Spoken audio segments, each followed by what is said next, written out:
Si je devais acheter mon premier local commercial aujourd'hui, qu'est-ce que j'achèterais? Qu'est-ce qui, selon moi, est un must-have, donc quelque chose qu'il faut absolument trouver? Qu'est-ce qui, par contre, est un nice-to-have, donc des avantages, des bonus, mais quelque chose qui n'est pas forcément indispensable? Donc d'abord, je vais passer en revue les must-have. Premier must-have, un local déjà loué.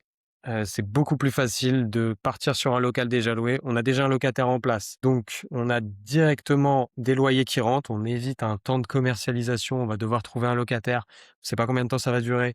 On ne sait pas vraiment à combien on va pouvoir le louer. On évite aussi des potentiels travaux à prévoir pour le locataire, d'éventuelles franchises de loyer qu'il peut négocier au début.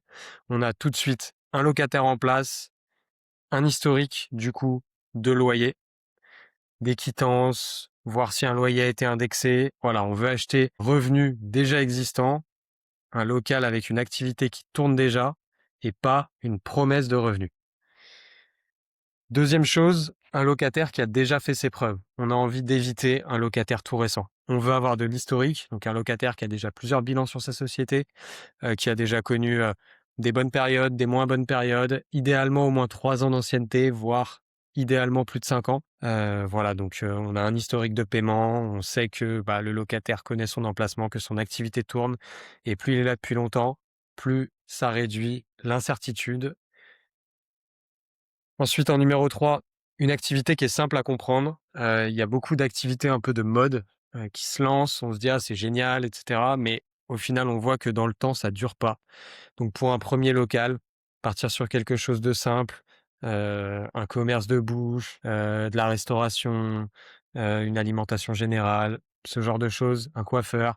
C'est des commerces qui tournent, c'est des commerces dont on a l'habitude et surtout, c'est des commerces qu'on comprend. C'est pas dépendant d'une mode, c'est un modèle économique qui est lisible et on peut identifier la demande locale. On peut comprendre que, un restaurant, ah tiens, dans cette rue, qui est-ce que ça va attirer? Est-ce qu'il y a du monde qui va au restaurant par ici? Est-ce qu'il y a des bureaux? Est-ce que c'est une vie de quartier? Enfin voilà, on va pouvoir comprendre l'environnement dans lequel est le local par rapport à son activité. Alors que si c'est une activité toute nouvelle qu'on comprend pas trop, c'est toujours compliqué. Que voilà, une activité simple à comprendre, pas quelque chose qu'on aime, quelque chose qui va payer durablement son loyer. Numéro 4, un loyer soutenable. Souvent, on a tendance à aller chercher le rendement, le rendement, le rendement. Et oui, il faut du rendement, surtout avec des taux d'emprunt en ce moment autour de 4%. Il faut un minimum de rendement, mais on va pas aller chercher un rendement complètement décorrélé du marché, un rendement trop important, un surloyer, parce que on va avoir peur que ce soit un loyer que le locataire ne puisse pas tenir payé dans la durée.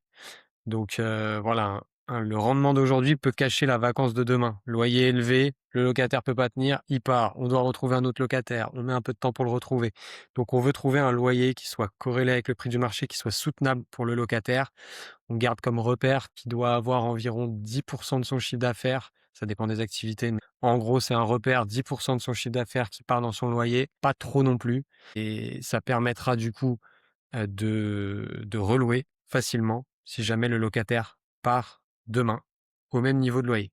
Bonjour à tous, j'interromps la vidéo quelques secondes parce que si vous êtes là, c'est a priori que le contenu d'Equimox vous plaît. Si vous voulez aider la chaîne, abonnez-vous, mettez un pouce en l'air sous cette vidéo, c'est très important pour aider la chaîne à se développer, alors merci d'avance. Ensuite, numéro 5, un bail que je comprends entièrement. Un bail commercial qui est lisible, où il n'y a pas de zone grise, où c'est assez clair, la durée, les échéances, les facultés de résiliation, l'indexation, quand est-ce que c'est indexé, à quel indice il est rentré, est-ce que ça a déjà été indexé ou pas, à quel indice est-ce que c'est indexé, quelle est la répartition des charges, des travaux, de la taxe foncière, quelles sont les garanties, est-ce qu'il respecte bien sa destination.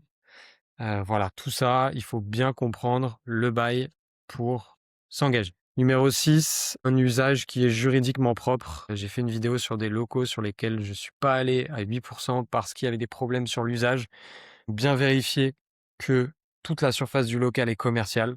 Bien vérifier ça dans le RCP notamment. Et si besoin, faire une vérification avec la fiche de révision foncière de 1970 avec son notaire. Que le locataire fasse bien une activité dans le local qui est autorisée par le règlement de copropriété, qu'on ait une destination du bail qui est conforme à l'activité réelle. Donc on lui a donné un bail pour faire, un traiteur. Un traiteur, c'est pas de la restauration, faut pas qu'il fasse une activité de restauration à l'intérieur. Bien vérifier ça, bien vérifier que tout soit juridiquement clean au niveau de l'usage. Et enfin, dans les must-have, un emplacement désirable. Si le locataire actuel part, est-ce qu'il y a d'autres activités qui vont être intéressées par cet emplacement? Est-ce que c'est pas un emplacement qui est vraiment trop spécifique à une activité?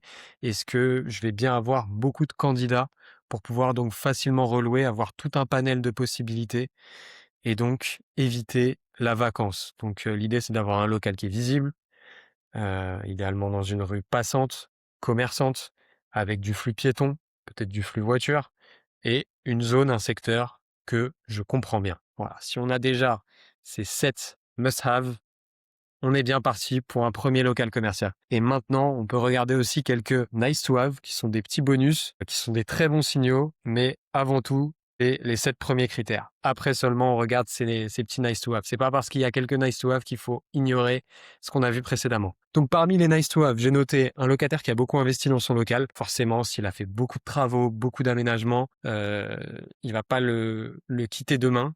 Il est impliqué dans son activité. Ça, c'est un bon point. S'il y a de la période ferme dans le bail, donc s'il est engagé sur une période ferme, ça veut dire que le loyer est dû quoi qu'il arrive durant cette période. S'il y a des garanties solides, dépôt de garantie important, GAPD, caution personnelle, caution de maison mère, tout ça, c'est des avantages. La taxe foncière, si elle est bien refacturée au locataire, c'est pas toujours le cas et ça peut tout de suite beaucoup rogner sur le rendement, parce que les taxes foncières sont quand même assez élevées sur les locaux commerciaux, selon les emplacements et les surfaces, bien entendu. Une copropriété simple et saine, il n'y a pas d'énormes travaux à venir, ravalement de façade, de toiture, voilà, d'impayés, de tout ça. Voilà, il faut bien vérifier ça dans les PV d'AG.